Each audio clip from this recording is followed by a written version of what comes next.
Some people would say that Bitcoin is digital gold, right? Look here, Bitcoin is 21st century money, and it does fit the paradigm shift. A good part of the history of modern society, right? When ships were made out of wood, gold was it, right? That was the currency, right?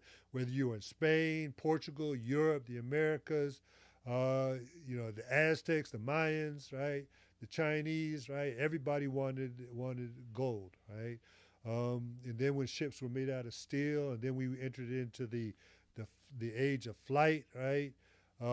We started, people didn't want to carry the gold, they didn't want to carry the silver. They carried a substitute for gold and silver, right? And that substitute became the form of money. But now we're in the digital age. It's like, so what is going to be the approach? Like what are people going to bring to the moon? Right? I mean, there's all this effort of going into space, right? If there's going to be transactions taking place and in space, right? Space stations, people talking about going to Mars, what have you, They're taking right? sats. They're going to be taking satoshis. You're right, right? And what my co-host here was talking about sats, right? Sats um, a component, right, or a portion of a Bitcoin, right? They call them satoshis. But Bitcoin, right? Digital age gold, right? Is it gold? Now, again, where there is it's like there's no inherent reason why gold was money. No inherent reason why cowrie shells were money or water or cows were money, right? We as human beings make it money. But I don't think that they're going to be bringing gold and silver into space, right?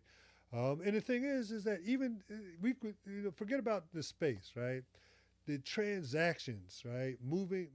Like money, like money right now through the this digital arena can move around the world like that at the speed of light, right? Millions of transactions can take place at the same time, um, and it's like can gold and silver do that? No, if you're moving gold and silver, you got to put it on a ship, right?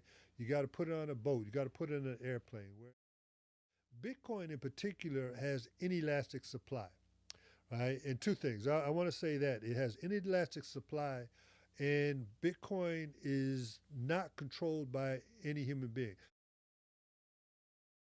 But a lot of the other cryptocurrencies, right? You can identify them with a particular groups of human beings.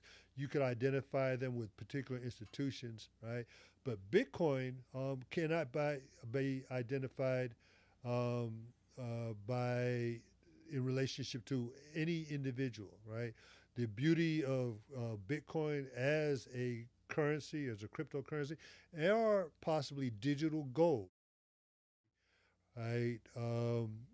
The price of Bitcoin dropped down to 19,000 over the weekend, but over the last 24 or 30 hours, right? It moved from 19,000 up to about over 24,000, right? A 20% return or 20% um, increase over the weekend and throughout Monday. And so the question is, like, is that return going to continue over time? Right? Is like one of the things about Bitcoin is that it is volatile right now, um, but there's only 21 million units of Bitcoin.